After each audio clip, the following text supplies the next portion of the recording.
Please welcome Kelsey Bergstrom and Jory Watsliff to the stage for a very special introduction.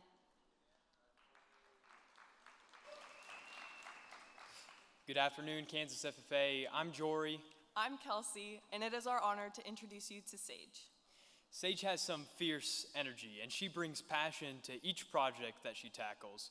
It's her willingness to be involved and invested in others that has helped me so much. Because whether she knows it or not, Sage has boldly encouraged me to share in her passion and to strive for success. Sage is a complete embodiment of being bold in her faith, intentionality, especially when it came to picking Culver's for a late night sweet treat, being a passionate leader, educator, and organizer. All of these things have not only impacted me and those around her, but in classrooms and beyond. Kansas FFA members and guests, it is our pleasure to introduce you to my roommate, my best friend, and your 2023-2024 Kansas FFA State Reporter, Sage Toews. You don't have to worry, I won't ever make a lot of money. All that I could give you is the treasure of my time. But you know what they say, this ain't time, is money. I think we're gonna be rich, alright. I think we're gonna be rich. I was looking everywhere, from Topeka to Garden City and several tiny towns in between. Now, we've all been on the hunt for something special before. The perfect baseball glove, jeans that fit just right, something cool on Amazon, or even an animal for us to exhibit. For me, it was cowboy boots. I had traveled hours upon hours and miles upon miles looking for the perfect pair of boots. Well, really, I traveled hours upon hours and miles upon miles to watch my big brother rodeo. But my parents and I made a special effort to check every Western store in the town we went to for boots. Finally, at one of the last rodeos of the season, we arrived at the last store, a tiny little boot store owned by a weathered gentleman. As we walked in, all the boots looked seemingly the same, about like the brown work boots my dad wears. But in the back, one pair caught my eye. They were unlike anything I had ever seen before, full of bright colors, blue, green, and pink, woven in a fun and bold pattern. The hunt was over. I had found my boots. Monday morning, I eagerly slipped them on to wear to school, but when I got there, they caught my 6th grade English teacher's eye. She took a look and said, "Well, those boots aren't you at all. You're fierce, intense, and hardworking." Well, these were kind compliments. They left me wondering if that meant I couldn't also be fun and outgoing, like my new boots. Did my intensity limit my ability to build relationships?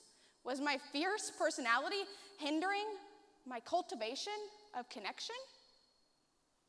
Nowadays, I sport a pair of boots that hold true to the K-State alma mater. When I was packing for school in the fall, the first thing in my car was my royal purple and green boots. Now let me tell you, I was nervous about a lot of things on the drive up here, but at the top of the list was dorm living, including, but not limited to, a tiny closet, cafeteria food, and living with almost 1,000 strangers. But within the first 72 hours of the dorms, I was given 3 new best friends in my roommates Bailey, Lindsay, and Kelsey. In our year together, Lindsay, a Kansas City girl who thought my blue corduroy jacket came from a scholars program, and Bailey, a Chicago native who had never even heard of the FFA, became 2 diligent supporters of myself and the organization.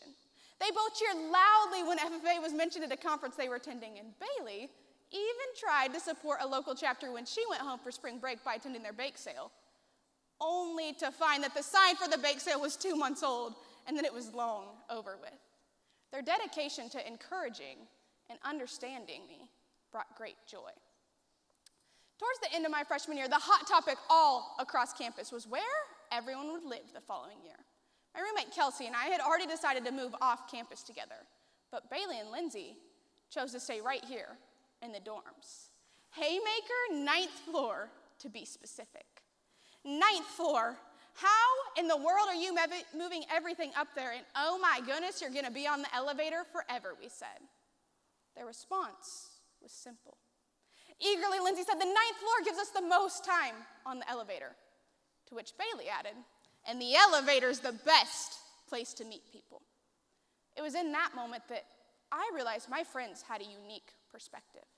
They were sacrificing the comfort and lower cost of an apartment their own to show up in the lives of freshmen who may need a friendly face throughout the transition to college. Now, not only did they serve freshmen right here on the K-State campus, but they chose to dive into a summer of service in South Africa. The choice to spend a summer serving others wasn't a random choice, but a continuation of their selfless spirit. In all of these choices, Bailey and Lindsay had every reason to take the easy route out. A lower level dorm floor, a relaxing summer at home, and even less involvement in the lives around them. For us, the easy route can be as simple as using our phone to avoid connection, and our constantly busy schedules as an excuse to say no. But instead, I think we can learn something from Bailey and Lindsay. They chose to actively engage in the lives around them. They didn't live a life only showing support through intention, but took action. Bailey and Lindsay showed me that fierce support is made notable through tangible action, not merely through intention. I don't buy new boots just to intend to put in long hours of hard work wearing them. We don't remember Van Gogh for only planning to paint the Starry Night, and Dolly Parton isn't the icon that she is for only pondering potential song lyrics. The same could be said about the life changers we know. They didn't make an impact by only planning, thinking, or pondering. They put the hammer to the nail, and they did. They acted. Right here in McCain Auditorium are some of the fiercest supporters we'll ever know. Our ag teachers set the framework of what it looks like to passionately and actionably support others. How can we model this? How can we turn intention to action? My dad and I have always butt heads a little. My mom says it's because we act just alike, a little bit stubborn. When we set our minds to something, we go all in. This spring, we decided to plant our first garden, and in true stubborn fashion, began planting only 3 days after making the decision. We planted rows of onions, beets, radishes, and broccoli. I spent nearly every waking moment of my spring break in that garden.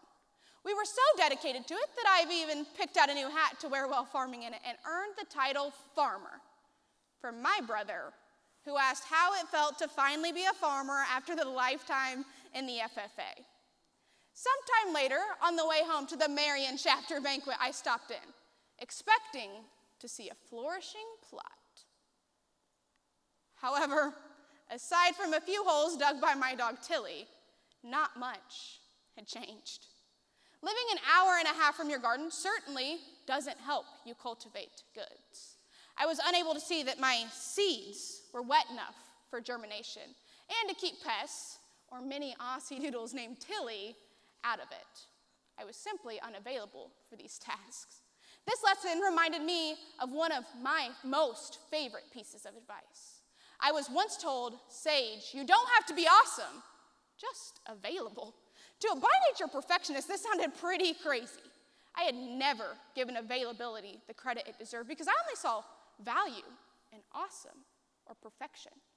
But I've come to realize being available makes you awesome in the lives of lots of people. Availability takes no special skill, just a willingness to serve the better interest of others. Like my imperfect garden showed me, fierce support is made notable through availability, not perfection. I'd like to challenge the idea that people grow where they are planted. Like my garden, planting isn't enough. People grow where they are planted and fiercely supported.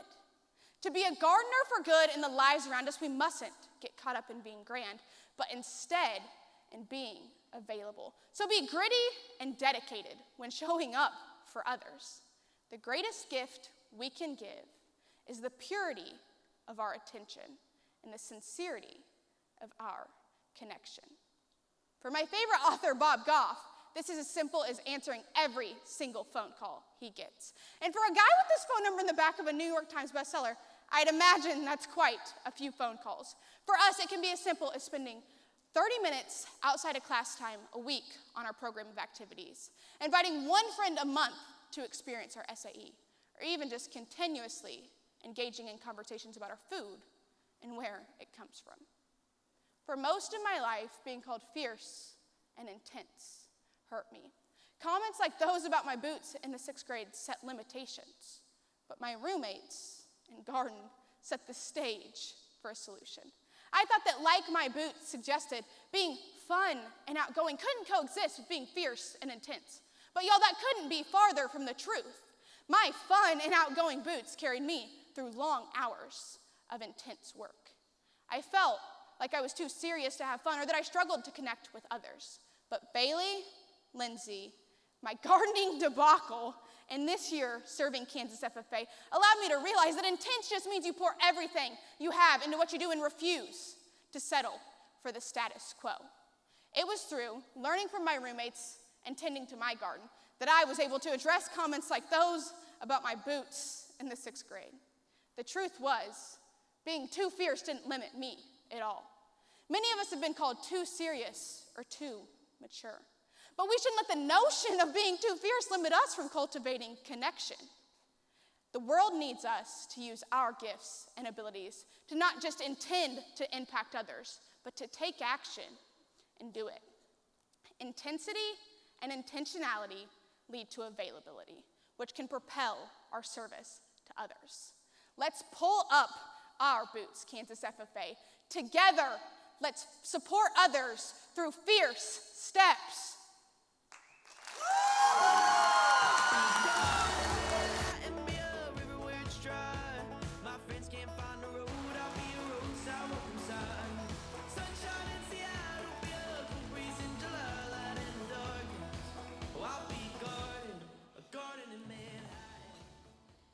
Sage, thank you for always bringing joy and laughter to our team.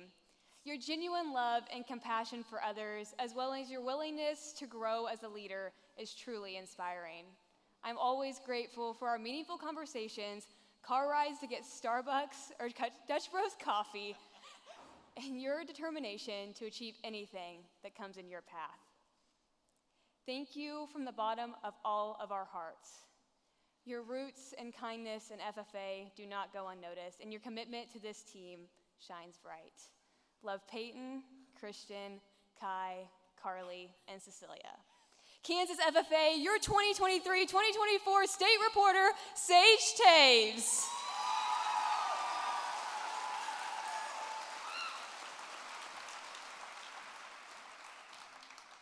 Please join me in welcoming a few people who have prepared Sage for her service and given up their time with her so she could spend it with Kansas FFA members.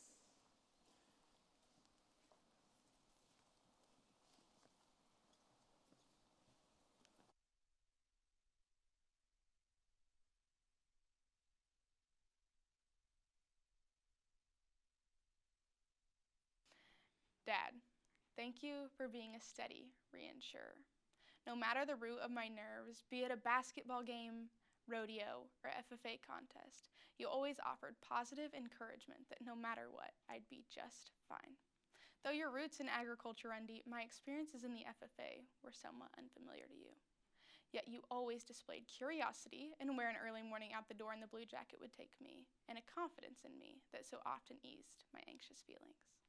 Mom, thank you for showing me what it looks like to walk with determination and courage. When I face challenges of any kind, you turn me to the importance of grit and its power to make a difference. Watching you move the needle of our family forward is an inspiration, and in my life, I've known no truer testament that our attitude determines our outcome than you.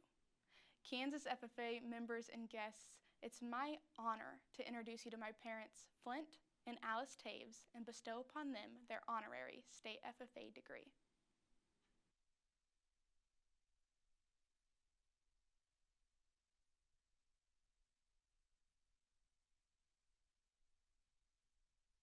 Miss Austin, thank you for changing my life from the moment I met you. It was almost 6 years ago that I eagerly sent you a text message after meeting with our administration, to which you responded with, "I'm on it."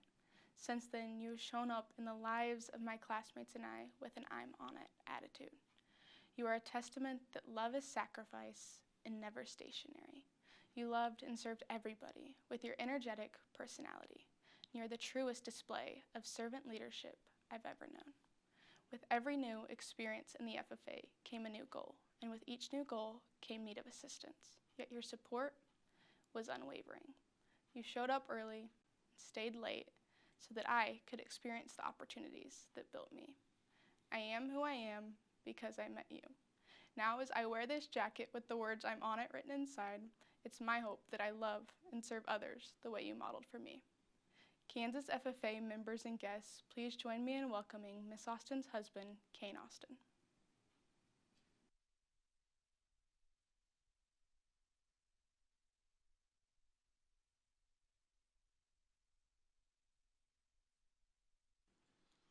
To my administrators, you were given an energetic ag teacher, students with large and passionate ideas, the occasional dog in the classroom, and even once, a pig running through the hallways.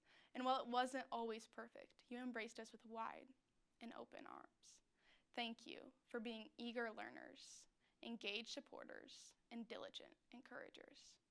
To my chapter, thank you for championing growth within me, all while challenging me to step out of my comfort zone. As a new chapter, we experience countless firsts together, contributing to the testament that agriculture is the backbone of our community. Convention guests, please join me in thanking my chapter and appreciating the Canton-Galva High School administration.